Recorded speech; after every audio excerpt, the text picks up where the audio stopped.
Bem, galera, estamos de volta aí. Vamos continuar falando sobre transporte que ocorre através da membrana celular.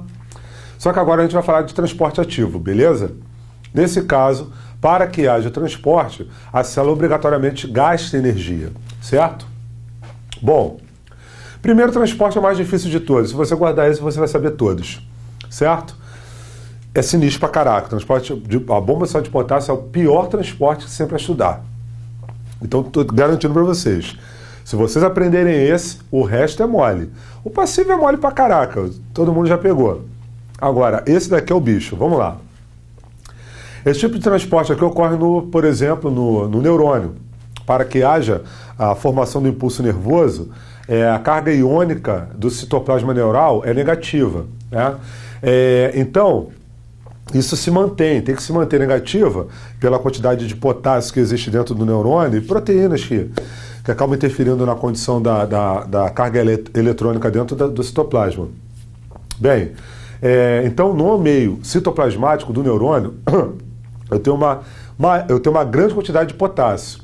E fora do neurônio, a concentração de sódio é maior.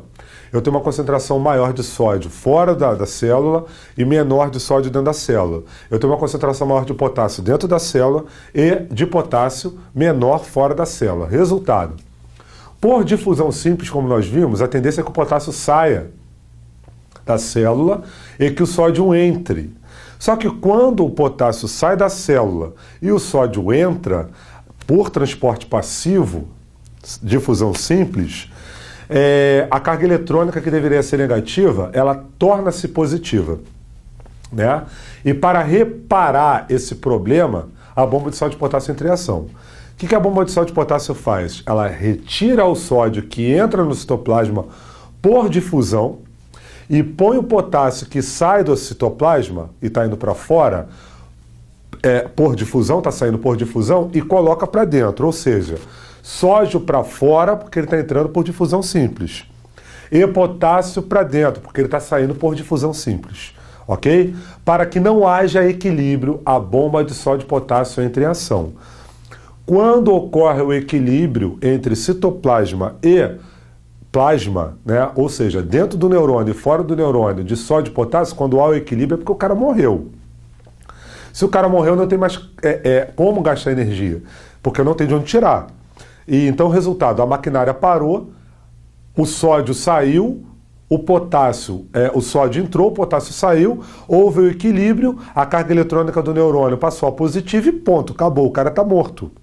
O cara não morreu porque aconteceu isso não, mas o estacionar, a permissão de que haja o equilíbrio entre o citoplasma e o plasma ocorreu porque o cara morreu, o neurônio morreu, o cara morreu, casa caiu, não tem gasto de energia, houve o equilíbrio. Porque, na verdade, a bomba de sódio de potássio age para que não haja o equilíbrio.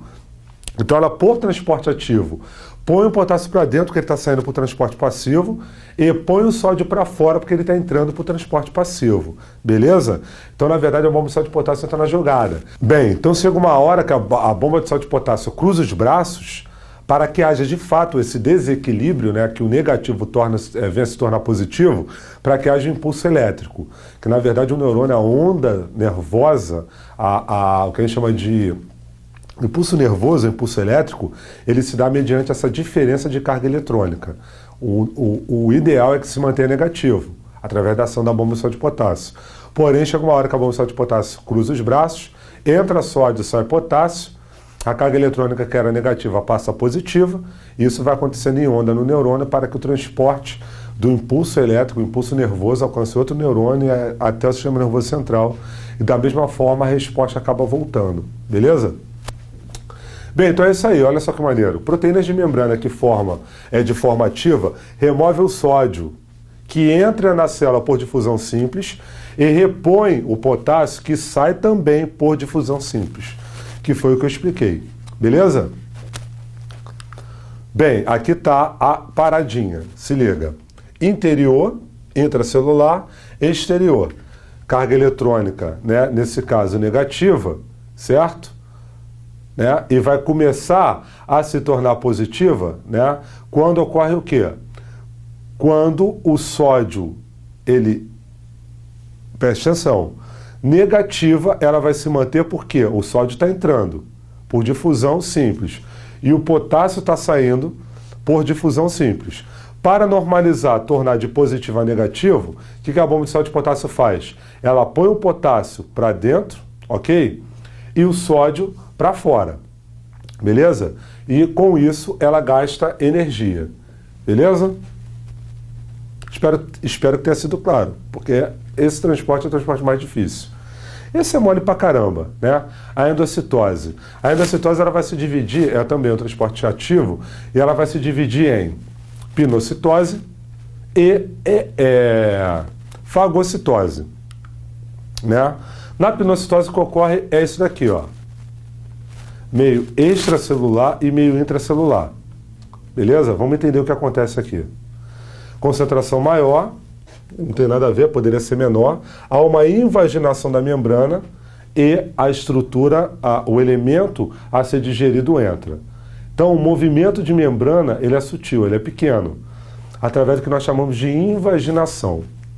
Creio eu que o cara que visualizou isso daqui, esse movimento, ele associou, ou a mulher, né, associou isso à vagina, ou da esposa dele, ou se for mulher, da própria vagina, por conta da interiorização. A vagina é o órgão interiorizado e o pênis é o órgão exteriorizado. Então, como aqui está ocorrendo o fenômeno de interiorização da membrana, associou-se isso a uma vagina. Então, por isso o fenômeno é chamado de invaginação. E é claro que eu estou falando isso de orelhada, pode não ter nada a ver, mas eu associei esse nome para você poder decorar. Na verdade, decorar é uma óbvia, entender. Beleza? Esse é o fenômeno de endocitose que nós chamamos de pinocitose. O fenômeno de endocitose, que é chamado de fagocitose, o movimento da membrana celular é muito mais brusco, né? A membrana celular é projetada para frente através de uma ação de um elemento que nós chamamos de pseudópodos, ou falsos pés, que quer dizer em latim falsos pés pseudópodos, ok? A entrada de elementos nas células é através da emissão de pseudópodos. Vamos lá entender isso daí. Isso daqui provavelmente é um leucócito. Poucas células fazem isso, né, essa emissão de pseudópodo. Isso daqui é uma bactéria. A emissão desse elemento e posteriormente a célula leva esse elemento para dentro. Eu queria achar uma figura com movimento, mas infelizmente não consegui achar. Então, a célula de defesa ela engloba o que vai ser digerido e leva para dentro. Qual é a diferença então da pinocitose para a fagocitose?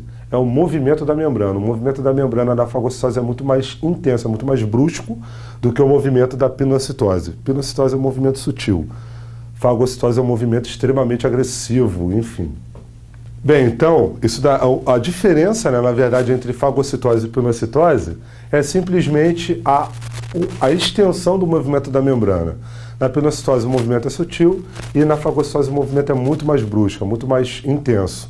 Se você jogar no YouTube, então, sei lá, célula de defesa ingerindo bactéria ou fagocitose, você vai ver uma imagem de um vídeo, né, feito de um microscópio, de uma bactéria freneticamente correndo, né, uma bactéria flagelada, e uma célula de defesa, um leucócito, tranquilamente lá, ou sei lá, um protozoário, não sei, mas tranquilamente lá e tal, andando devagar atrás da bactéria, e de repente, a bactéria desesperadamente tentando fugir, o cara engloba a bactéria e leva para dentro, já era, a bactéria vai ser digerida, certo? Então, fagocitose e pinocitose, espero que tenha sido claro.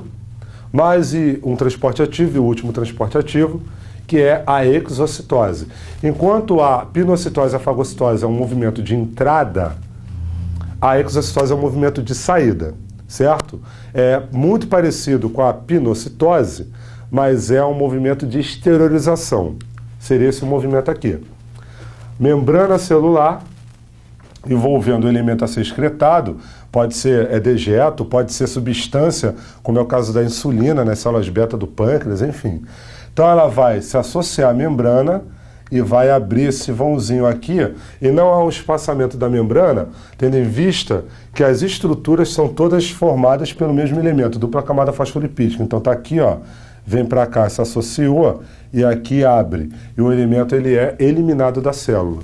Beleza? Isso pode ser, como eu já falei, um elemento da excreção celular ou pode ser um hormônio, uma substância que o organismo utiliza, certo? Então, olha só, chegamos ao ponto de ter discutido todas as funções da membrana celular, pelo menos as conhecidas. ok? Falamos também sobre a função e os transportes, né, que é o que a membrana de fato faz, né, a seletividade do que entra e do que sai. Discutimos sobre todos esses elementos, ok? E chegamos então ao fim desse primeiro ciclo de aula, falando sobre estruturas celulares, beleza? Posteriormente, nós teremos aqui a segunda aula, e é a primeira parte da segunda aula, e posteriormente nós teremos a segunda hora, né, a segunda parte da segunda aula. Estaremos falando das outras estruturas celulares, beleza?